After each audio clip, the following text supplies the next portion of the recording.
தென்னாடுடைய பெரியவா போற்றி,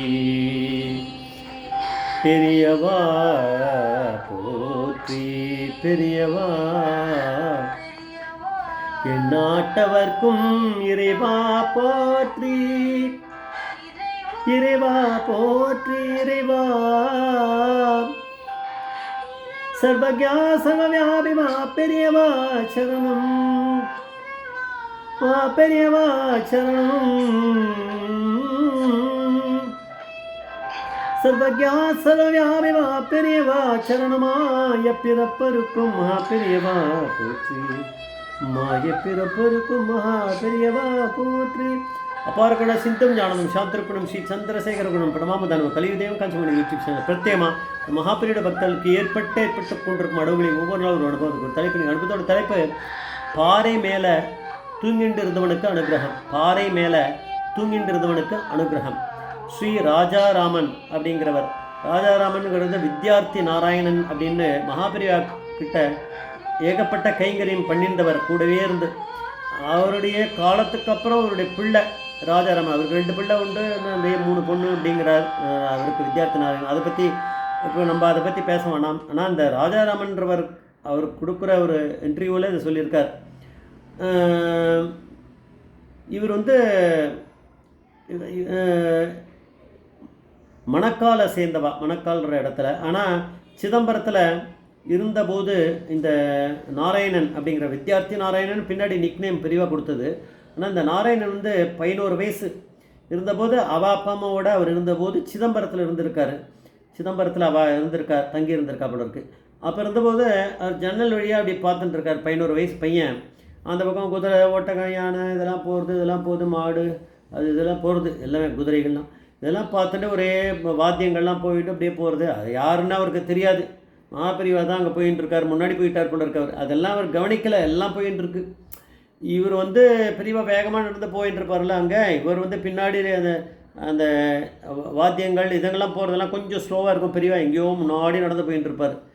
இவர் அப்படியே போயிட்டே இருந்தார். இவர் என்ன பண்ணார், வெளியில் வந்தவர் கூடயே நடந்தாராம். நடந்துட்டு போயிட்டே இருக்கார் இவர் நாராயணன். அது எப்படி பெரியவா தான் சொல்கிறேன், பரமேஸ்வரன் பிடிச்சி இழுக்கிறார், இழுத்தா தான் போக முடியும். ஏன்னா எப்பேற்பட்டவர் இந்த நாராயணன் அப்படின்னா, இவருக்கு சன்னியாசிகள் பிடிக்காது. முக்கால்வாசி இந்த மாதிரி சன்னியாசி ஒரு நிஜமாக சன்னியாசியாக இருந்துட்டு எதுவுமே கூட இல்லாமல் தனியாக அப்படியே நடந்து போகிறவா, தனியாக இருக்கவா, அந்த மாதிரி ஒரு எல்லாத்தையும் துறந்தவா தான் பிடிக்கும். இவர் துறந்தவர் இல்லையா. 11 வயசில் இவருக்கு எப்பேற்பட்ட புத்தி இருந்திருக்கு, அதை பார்க்கணும் நம்ம.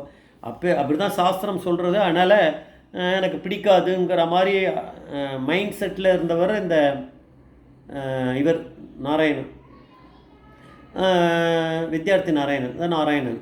இந்த 11 வயசு பையன் நடந்து போயிருக்கான். அது பாட்டுக்கு போயிட்டே இருக்கார். இது கிட்டத்தட்ட ஒரு 7-8 மைல் நடந்துட்டாராம். அவர் 11 மைல் நடந்து போயிட்டார் பெரியவா. ஆனால் இவர் 8 மைல் நடந்து போனோடனே அவரால் முடியல, ஒரு பாறை மேலே படுத்து தூங்கிட்டாராம். ஏன் நடந்து போனார், இப்போ ஏன் தூங்கின்னு இருக்கார், அப்புறம் என்ன பண்ண போகிறார், அந்த தலையெழுத்துன்னு ஒன்று இருக்குது, அது எழுதுறது அந்த பரமேஸ்வரன் முன்னாடி நடந்து போயிருந்தார். அவர் தான் அங்கே போனவர். பெரியவா என்ன பண்ணாலாம், இந்த பின்னாடி ஒருத்தன் நடந்துன்னு வரான்னு பெரியவாளுக்கு தெரியுமா அப்படின்னா தெரியாது, அதுன்னு நம்ம சொல்லுவோம். ஆனால் பரமேஸ்வரன் புத்தி கொடுத்தா தான் இவர் அங்கேருந்து கிளம்பி போக முடியும். வீட்டை விட்டு கிளம்பி இவர் போயிருக்கார், அந்த பாறை மேலே தூங்கிட்டு இருக்காருன்னு அவருக்கு தெரியுமா. பெரியவா திருப்பி கிளம்பி வரும்போது அவள்லாம் யாரும் வரல, பெரியவா கிளம்பி வந்திருக்கா, கூட ஒரு சிஷ்யர் வந்திருப்பாரா இருக்கும், இல்லை அது கூட தெரியல, அது சொல்லலை இந்த இன்டர்வியூவில் அவர் ராஜாராமன். பெரியவா திருப்பி ரிட்டர்னில் அப்படி வந்திருக்கார். அந்த பாறை கிட்ட அந்த பாறை பெரிய பாறை போல இருக்குது, அதில் படுத்துட்டு இருக்கான் அந்த பையன் நாராயணன்றும். இவர் இந்த ஓரமாக உக்காந்துட்டு தண்டத்தை எடுத்து அது மேலே தட்டினாராம் பையன் எழுந்திருக்கான். திடீர்னு வந்தவுடனே தெரியாது, பெரியவாளை தனியாக பார்த்தா பரமேஸ்வரன் நல்லா தெரியுமே. ஒரு நான் இது பண்ணிவிட்டு நமஸ்காரம் பண்ணிட்டு கும்பிடு போட்டு நமஸ்காரம் பண்ணி எழுந்துட்டானான். எழுந்தோடனே பெரியவா ஸ்ட்ரெயிட்டாகவே கேட்ட கேள்வி, என்னடா என் கூட வந்துடுறியா நீ அப்படின்னாராம். வந்துடுறேன் அப்படின்ட்டாரான். அது எப்படி திடீர்னு அவருக்கு புத்தி, அப்படிப்பட்ட ஒரு பையனுக்கு அவள் அப்பா அம்மா இருக்கா, மற்ற பேர்லாம் இருக்கா, சொல்லணும், இதெல்லாம் தோணணுமே. அவள் பர்மிஷன் கேட்டுன்னு வரேன், அது இதுன்னு பெரியவாவும் சம்டைம்ஸ் மோஸ்ட்லி சொல்லுவார், நீ போய் கேட்டுட்டு வான்னு தான் சொல்லுவார். ஆனால் இப்போ பெரியவா ஏன் அந்த மாதிரி ஒரு கேள்வியை கேட்டார், இவர் எப்படி அதை ஒத்துண்டார், அதெல்லாம் பரமேஸ்வரன் ஆன பெரியவாக்கு தான் தெரியும். உடனே வரேன்ட்டாராம். அவருக்கு என்ன அதான் இவர் சொல்கிறார், அவருடைய ராஜாராமன் சொல்கிறார், அவருடைய பிள்ளை அந்த வித்யார்த்தி நாராயணனோட பிள்ளை அவர் காலத்துக்கு அப்புறம் இப்போ இந்த இன்டர்வியூ நடந்துட்டுருக்கு அந்த நாராயணன் காலத்து அவர் சொல்கிறார் ஏகதச ப்ரஹஸ்பதி யோகம்னு அவருடைய ஜாதகத்தில் இருக்கான் நாராயணன். இதில் அது வந்து ஒரு பெரிய அபூர்வமான ஒரு யோகமாக அந்த மாதிரி அது வந்து எல்லாருக்கும் கிடைக்காது, அவருக்கு இதில் இருக்குது. அதனால தான் மகாபிரிவா அப்படிங்கிற பரமேஸ்வரனே தேடி வந்து அது அந்த யோகம் வந்து இழுத்துன்னு போகிற மாதிரி வரும். அப்படி நடந்திருக்கு. அது வந்து ஜோசியக்காரா அப்பயே இது பண்ணியிருக்கா அப்படின்னு சொல்கிறா. அதுக்கப்புறம் இவர் அவர் கூடயே போயிட்டார். அதுக்கப்புறம் இந்த இன்ஃபர்மேஷனை பாஸ் ஆன் பண்ணியிருப்பா பேரண்ட்ஸுக்கு. அவர் கூடயே இருந்தாராம். அப்புறம் வந்து சில பண்டிதர்கள் மூலமாக அவர் சான்ஸ்கிரிட் கற்றுக்க வச்சாராம்.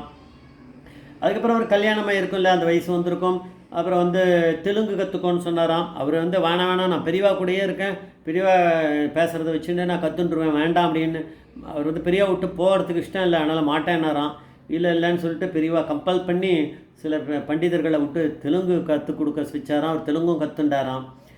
கற்றுக்கிறதுனா பேசுகிறதுக்கு எழுதுறதுக்கு எல்லாமே. ஆனால் பேசுகிறதுக்கு அவருக்கு நல்லா தெலுங்கு வந்தது போல இருக்குது. சான்ஸ்கிரிட் எழுதுவார் பேசுவார் எல்லாம் கற்றுன்ருக்கார்.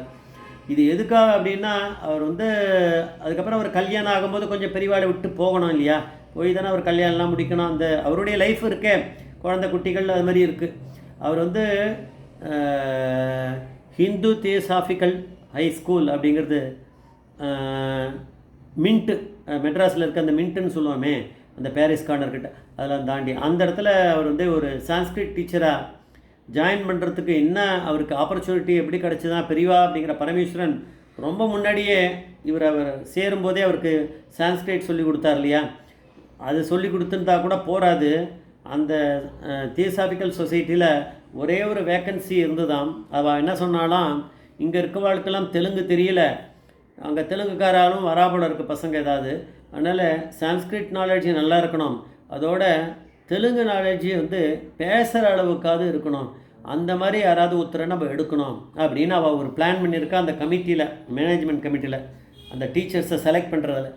அப்போ அந்த விஷயம் இவருக்கு தெரிஞ்சு பெரியவா நீ போய் அங்கே அப்ளை பண்ணுன்னு சொல்லி அவர் கிடச்சிருக்கு. அதனால் 1944லேருந்து 70 வரைக்கும் அவர் வந்து டீச்சராக இருந்திருக்கார் அந்த தியோசாபிக்கல் சொசைட்டி அது அந்த ஸ்கூலில். நல்லா அந்த சம்பாதியத்தை வச்சுட்டு அவர் குழந்தை பிறந்து அந்த குழந்தைங்களுக்கெல்லாம் சில குழந்தைகள் இறந்து போயிருக்குன்றா, சில மற்ற பேர்லாம் அது இருந்திருக்கா. அதெல்லாம் அவர் குழந்தை பிறந்ததெல்லாம் அப்புறம் பார்க்கலாம், அதெல்லாம் நிறைய விஷயங்கள் இருக்குது. அதுக்கப்புறம் வந்து கூடியே இருந்து பெரியவா கூடயே இருந்து கடைசி வரைக்கும் இருந்திருக்கார். கடைசி வரைக்கும் பெரியவா கூட இருந்து அவருக்கு இதெல்லாம் பண்ணியிருக்கார். அப்படின்னா அது மூல காரணம் அன்றைக்கி பெரியவா போட்ட விதை அவர் வந்து அந்த பாறை மேலே இருந்தவரை எழுப்பினதுன்றது. ஜெய் ஜெய்சங்கர் ஹரிசங்கர மகாபிரிய பாதமேஸ்வரன் மகாபிரிய பாதமேஸ்வரன்.